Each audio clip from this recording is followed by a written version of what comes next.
ഷബാനാസ് കിച്ചണിലേക്ക് എല്ലാവരും ഒരിക്കൽ കൂടി സോഞ്ചിന്നൊന്നും ഓർഡറൊന്നും എടുത്തില്ല, ലീവാക്കിയിട്ടാ. ഏതായാലും ഒരു ദിവസം ഞായറാഴ്ച ലീവാക്കാമെന്ന് വിചാരിച്ച് ലീവാക്കിയിട്ടാ. യൂട്യൂബിന് വേണ്ടി കിച്ചൺ സെറ്റ് ചെയ്ത ഭാഗത്ത് ഇതേപോലെ മണി പ്ലാന്റ് വെച്ചിട്ടുണ്ടായിരുന്നു.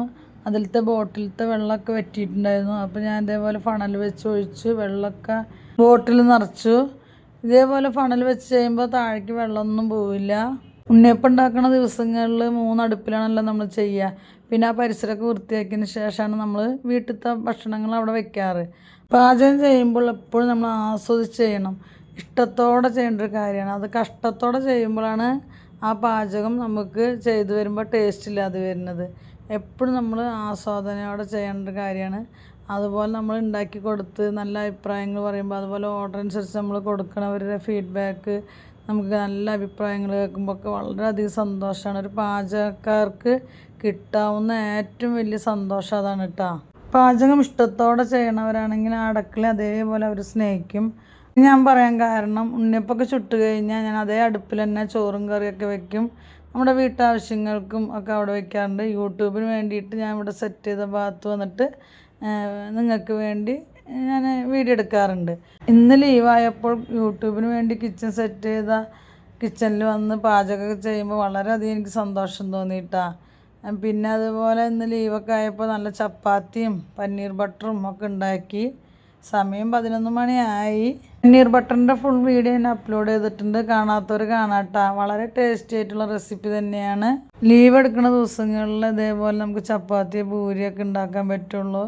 അല്ലാത്ത ദിവസങ്ങളിൽ കാലത്ത് എണീറ്റുകൊണ്ട് നമ്മൾ ഉണ്ണിയപ്പത്തിന് നിന്ന് കഴിഞ്ഞാൽ പിന്നെ കഴിഞ്ഞ് വരുമ്പോൾ 11 മണിയാവും. അപ്പോൾ ഞാൻ അതിൻ്റെ ഇടയിൽ ഭക്ഷണമൊന്നും ശരിക്കും കഴിക്കാറില്ല. മച്ചാനായാലും കാലത്ത് എണീറ്റുകൊണ്ട് ഭക്ഷണം കഴിക്കണം എന്നുള്ള ശീലമൊന്നുമില്ല. ബ്രേക്ക്ഫാസ്റ്റ് മസ്റ്റാണ്.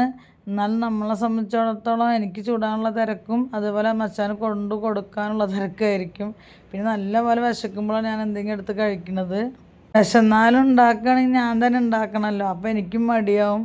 പിന്നെ മച്ചാൻ്റെ എല്ലാ കളക്ഷനും കാര്യങ്ങളൊക്കെ എടുത്ത് വരുന്നെങ്കിൽ 12 മണിയായി, ഉച്ച സമയമായി, ഭക്ഷണത്തിൻ്റെ സമയമായി. അപ്പോൾ ഞാൻ പിന്നെ ഭക്ഷണത്തിന് നിൽക്കും. വേഗം അതായിക്കഴിഞ്ഞാൽ വേഗം ഭക്ഷണം കഴിക്കാമല്ലോ പറഞ്ഞിട്ട് അതിലേക്കാണ് നിൽക്കാറ്.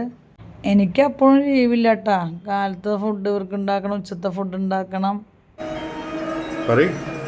ഷൂട്ടിംഗ് കഴിഞ്ഞു, ആവശ്യമുള്ളടത്ത് കഴിക്കുക അല്ലേ, വേണ്ടവരൊക്കെ എടുക്കുക. അപ്പോഴേ ഫുഡ് ആക്കി നമുക്ക് പണി തോന്നുന്നു. ഷൂട്ടിംഗ് കഴിഞ്ഞു.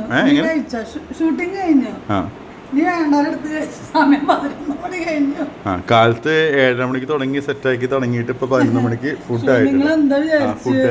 ഒരു വീഡിയോസ് നിങ്ങളിലേക്ക് ഷെയർ ചെയ്യുമ്പോ എന്തോരം കഷ്ടപ്പാടെന്നറിയോ. സപ്പോർട്ട് ഈ കാണുന്നത് റെഡ് റൈസും മില്ലറ്റുകളൊക്കെ പൊടിച്ചെടുത്ത് പാലിൽ കുറുക്കിയെടുത്താണ്.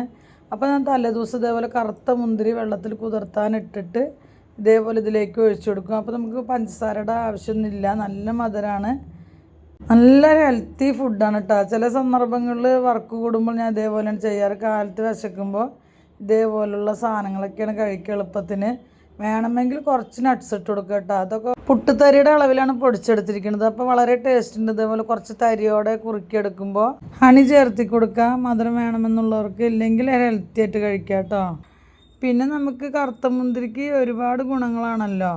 വയർ സംബന്ധമായുള്ള കാര്യങ്ങൾക്കും അതുപോലെ പെട്ടെന്ന് ബ്ലഡ് വെക്കാനും ഒക്കെ ഒരുപാട് ഗുണമാണ്. അപ്പോൾ ഒരു ഹെൽത്തി ഡ്രിങ്ക് തന്നെയാണ് കേട്ടത്. നേന്ത്രപ്പഴം ഉണ്ടെങ്കിൽ നമുക്ക് മിക്സിയിൽ അരച്ചതിന് ശേഷം ഇതിലേക്ക് ഒഴിച്ചു കൊടുത്തൊന്ന് തിളപ്പിച്ചെടുക്കുമ്പോൾ പ്രത്യേക ടേസ്റ്റാണ്. ഏത് ഡ്രൈ ഫ്രൂട്ട്സ് വേണമെങ്കിലും ചേർത്തി കൊടുക്കാം കേട്ടോ. മില്ലറ്റ് കൊണ്ട് പുട്ടൊക്കെ ഉണ്ടാക്കുമ്പോൾ നല്ല ഡ്രൈ ആയിരിക്കും. അപ്പോൾ ഇതുപോലെ കഴിക്കുമ്പോൾ നമുക്ക് നല്ല ഇഷ്ടത്തോടെ കഴിക്കാൻ പറ്റും. ഈ പൗഡർ നിങ്ങൾക്ക് ആവശ്യമുണ്ടെങ്കിൽ കമൻറ്റിലൂടെ ചോദിക്കാം. ഈ വീഡിയോസ് നിങ്ങൾക്ക് ഇഷ്ടപ്പെട്ടാൽ സബ്സ്ക്രൈബ് ചെയ്യാനും ലൈക്ക് ചെയ്യാനും കമൻറ്റ് ചെയ്യാനും ഷെയർ ചെയ്യാൻ മറക്കരുത് കേട്ടോ. പുതിയ വീഡിയോസുമായിട്ട് വരാം.